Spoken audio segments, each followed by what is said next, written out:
Hello, everyone. Thank you so much for being here today. We are very excited for this presentation to go through going from BI sprawl to AI-ready decision intelligence. And of course, we're going to talk about Gen BI, agentic, and every other buzzword we can come up here while we run through this presentation. So I'm Logan. I am the CEO here at Datalogz.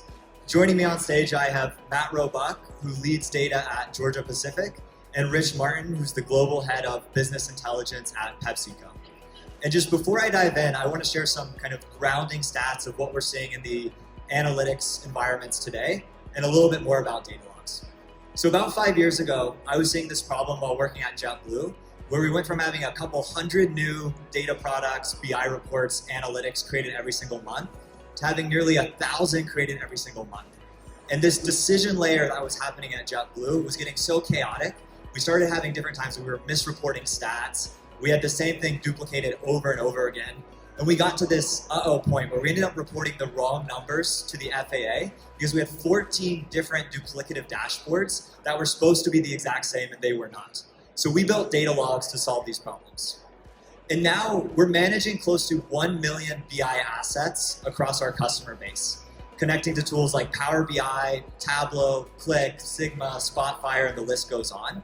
So I just want to share some insights of what we're actually seeing in the market across the million assets that we manage for our customers. So the first, and I think everyone would agree with this, is BI and analytics is growing like crazy at every single enterprise. I think it's two main reasons. One is as people get their hands on data, they want more and more data and insights at their fingertips. And two, AI makes it very easy to create new insights and dashboards. Even if you haven't enabled Copilot, which I don't think everyone up here has today, for a user to go in and create something that used to take 3-4 months, they just ask ChatGPT, how do I do this, get response, and can do it much, much faster. So the amount of analytics are skyrocketing. And just because there's more analytics, insights, and decisions happening, it doesn't mean data's actually better and decisions are better. What we're seeing across our customer base, with these 1 million assets that we're managing across BI tools, 35% of this is still built on flat files, Excels, and CSVs. Dataset reuse is only 14%. This means that only 14% of datasets are powering more than one report, dashboard, or data product. And in reality, it's almost a 1-to-1 ratio. On top of that, 80% of the environments are unused. How is an agent supposed to make sense of this when a human can't? And there's a lot of waste when it comes to cost and other pieces. Now I'll turn it over to Rich to talk through what's actually happening at PepsiCo on the enterprise level. Hey, thanks, Logan. Hello, everyone. My name is Rich Martin. I work with PepsiCo. As Logan said, I run PepsiCo's BI group. It's interesting, the stats that Logan mentioned are stats that I found when I looked at PepsiCo's business, and I thought we were alone until I found Logan, and he said, no, everyone's in the same boat. So let me tell you what's changing in terms of BI at PepsiCo.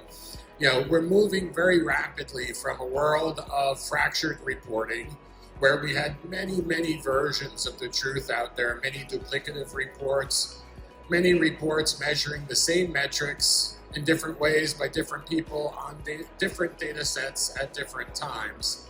At PepsiCo, and you'll see in a few slides, with tens of thousands of reports and dashboards, not to mention source data as well. So where are we going? We're going to an AI-powered future, and that train has already left the station. So we're much more about slimming down, getting to golden reports with golden KPIs on golden data sets, and enabling those assets with AI to tell the right personas, the right insights at the right time, instantly at their fingertips. That's a little snapshot of where we are at PepsiCo and the pivot that we're making, and I'll turn it over. Thanks, Rich. Good afternoon, everyone. Matt Robuck. I lead data at Georgia Pacific. As we worked with Logan and team to really tackle this problem, at GP over the last 10 years, we've been really focused on our reports and dashboards. Not because we wanted to build a lot of reports and dashboards, but because we were trying to make decisions. We didn't have another way to really make decisions except by building reports and dashboards. Well, really in the last 2 years, that's changed dramatically for us. So we have a vision of a future state where agents and generative BI experiences power the insights that our users and employees use every day to make decisions for Georgia Pacific. But the problem that we faced is we had 50,000 reports and dashboards. We had no idea what all was out there. The way that we're structured, we're three large businesses, 15 subsegments and capabilities. Each one of those teams built their own reporting team. So we had no idea really what our users were trying to do. So by working with Datalogz and team and building with them a system that can give us the insights into what is out there from a report and dashboard perspective, what that really did is show us the type of decisions that our employees are trying to make. So you can't really go to a future state without understanding where you're coming from. So as we work over the next 12 to 24 months to really transform the experiences, and we're still going to have some reports and dashboards, we're just going to have far fewer as we move to this future state. But you have to start understanding your employees, your users, and the type of decisions they're trying to make, else you don't know where to take them in the future state. So that's a bit of a highlight of GP. I'll turn it back over to Rich to finish the Pepsi story.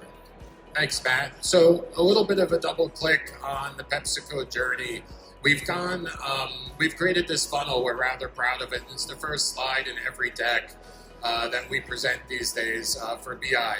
So this is a representation of our journey from tens of thousands of reports to what we call 50 AI consoles. These consoles are powered by agentic AI, and it's where agents tell people what they need to know, essentially. And in the future, it will be where agents tell people what actions to take or what actions they have taken on their behalf. Just a little bit to decompose this. When we started our journey and set this funnel up, we didn't even know how many reports we had. We had to go and we had to inventory our environment. We have dozens and dozens of Power BI capacities, multiple Tableau platforms. It was interesting just even figuring out how many reports we had. Once we had those reports, we squeezed that BI environment hard. We deduped it. We took out the low and no used assets from it. And today we sit just under 10,000 reports while we start pivoting from that as a core base of BI into the agentic AI future. So what the future holds for us, as we keep eliminating reports and we standardize metrics and we come up with what those golden KPIs are and what certified data sets that we release into the company, we can very quickly use those data sets with agentic AI to provide persona-based insights to the people who need them in the place they need it, at the time they need it, and in the way that they need it. So that's the journey that we're on, and we're looking to wrap up over the next year to year and a half. Yeah, and what's really neat about doing events like this, getting to talk to guys like Rich and understanding that Pepsi has a lot of the same problems that GP has. It has a lot of the same problems that JetBlue has. Many large organizations face this problem. And when you look at what GP is doing to get to that future state, we started with the BI chaos problem. And I described it earlier, right? You've got a number of different business units who are building reports and dashboards. You end up with, like what Rich said, maybe you have 6 reports that are trying to make the same decision written by different people. And in the old world, that's probably fine, right? Because this unit is looking at that report, this unit is looking at that report. Every once in a while, you're going to cross paths and it's not going to be good. But then try to layer decision-making systems on top of that. Agents that are making decisions autonomously. And the problem is that you can't do that because you no longer have, you don't have a single source of truth. You don't know what the data quality is of those assets. And you probably haven't governed them, right? So the investment for us has really changed. And just in the last 12 months, we are laser focused on things like data quality, like centralizing more of our governance processes and figuring out that balance between our business partners who are trying to get to decisions quickly as in more of a centralized IT approach. So we don't want to be an impediment to decisions, but we want to accelerate them. So when you look at this journey, you really have to understand, like I mentioned earlier, where you are coming from. So I can't overemphasize how important it is to understand the dashboards and reports that are out there and understand the type of decisions that your organizations are trying to make.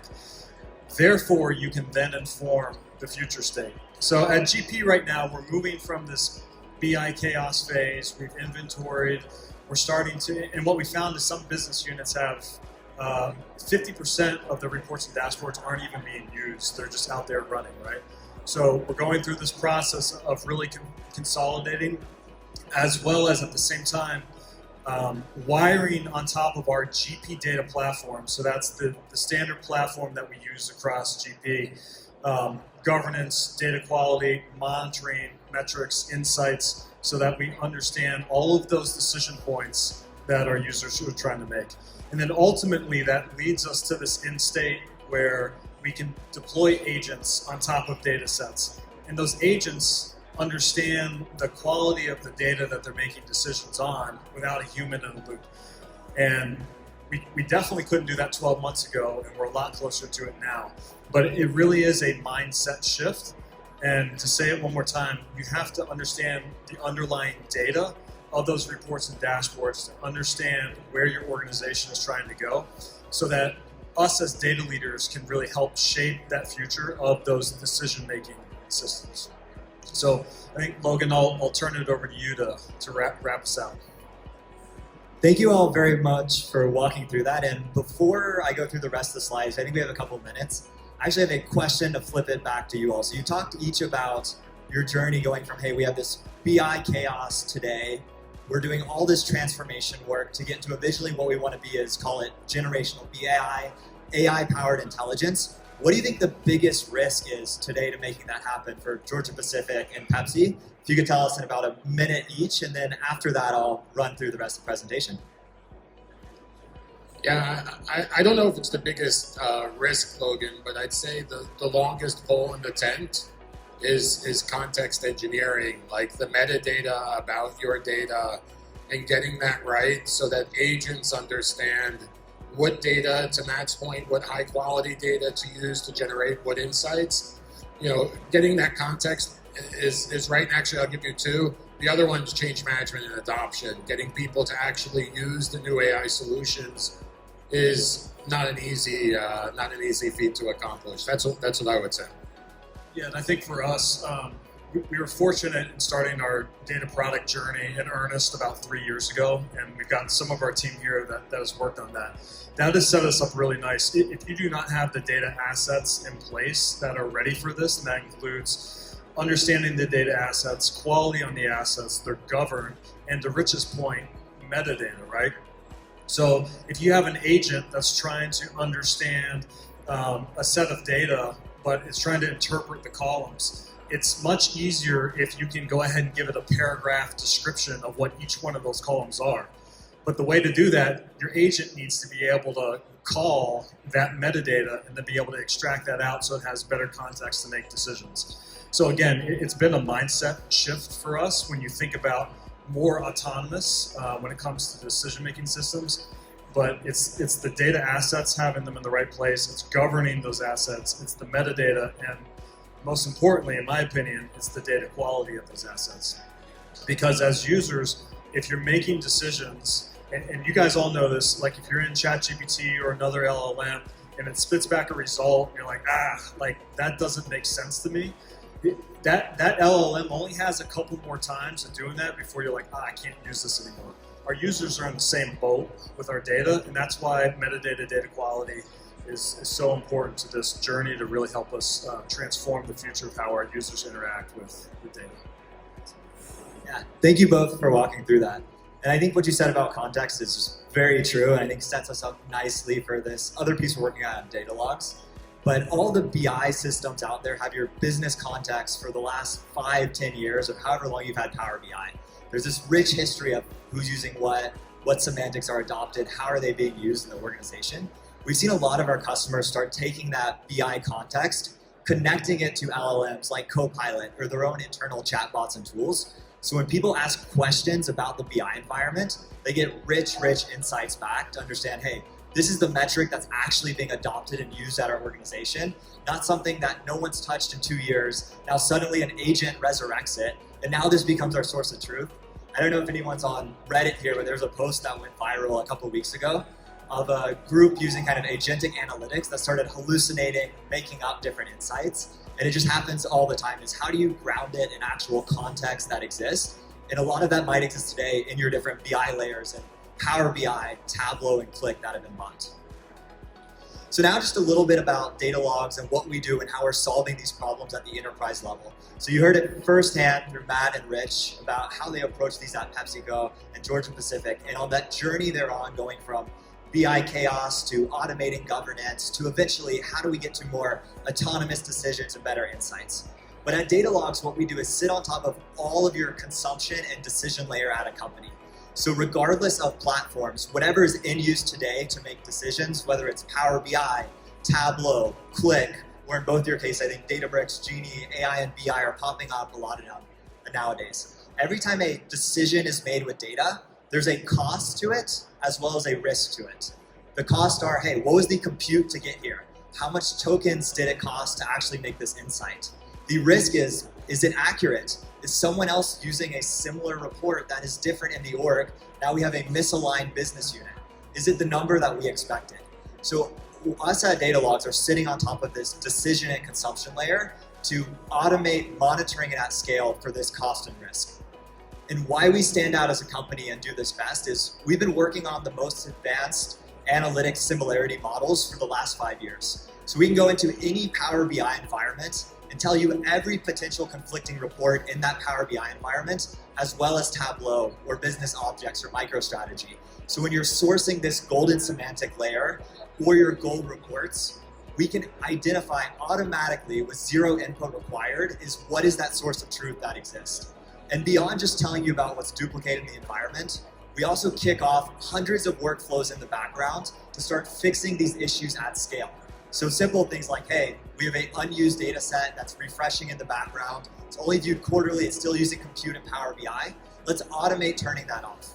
Or we have something refreshing 3 times a day at 9 a.m., noon, and 5 p.m., but no one's viewing this only on a monthly basis. So we're using 90 days of refresh time in compute to refresh this analytics when it could be done once before the user views it. And the last piece on this compute element is identifying where there's bottlenecks, overlap in the compute process, but cleaning this up at scale. So us at Datalogz, we plug into the analytics stack across Power BI, Tableau, Qlik, any analytics tool, anywhere a user are making decisions, start identifying every single problem that could potentially exist in this environment, whether it's cost, security, governance, and then start automating the fixes at scale. And for every single one of our customers, we are always creating positive ROI just because the amount of waste that exists across these environments is crazy. The number of Tableau creator licenses that should be viewer licenses, where you have premium capacities or fabric capacities running in the background chewing up compute is massive. Beyond just the BI tools, you also have your data costs. So if you're running a bunch of pipelines in Snowflake to power BI reports that aren't being used, you're not just wasting BI compute, you're wasting compute in your warehouse, you're wasting effort from your team on labor to actually create the different insights. We improve performance across the board, so cleaning up across every single platform where there's different issues, automate the entire analytics governance strategy, so it's not manual reaching out one person. We detect an issue, send it to that business user on team to solve it, and then of course, with BI, self-service, analytics, and agents, there's a whole lot of risk that happens. What happens when someone takes salary data that gets uploaded in Tableau, an agent starts accessing it, it can spread out throughout the org. So our system is automating monitoring across cost, performance, governance, and security. Now, before we wrap up, Matt, we'd love to turn it over to you. No, I was just going to say real quick, I think the thing to understand is if you're one business unit and one platform like Tableau, maybe it's possible to do this manually. But if you're like GP, 15 business units, plus capabilities, plus 7 platforms, it is literally impossible to find duplicates across all of those systems. Like the people aren't even talking to each other. So that's where you've got to think about how do I go get that information, and that's where these guys really have helped us out a lot. Exactly. Thank you, Matt, for that. Yeah, I think every enterprise today feels it is there's multi-systems. You're here at Gartner, 90% of the people you're talking to are trying to convince you to add another system to create more insights. Well, we're trying to reverse that to actually help manage these at scale. We're in booth number 430. We'd love to walk you through the platform with the team. And Matt and Rich, thanks so much for being on stage today and being part of this conversation. Yeah, thanks for having us, guys.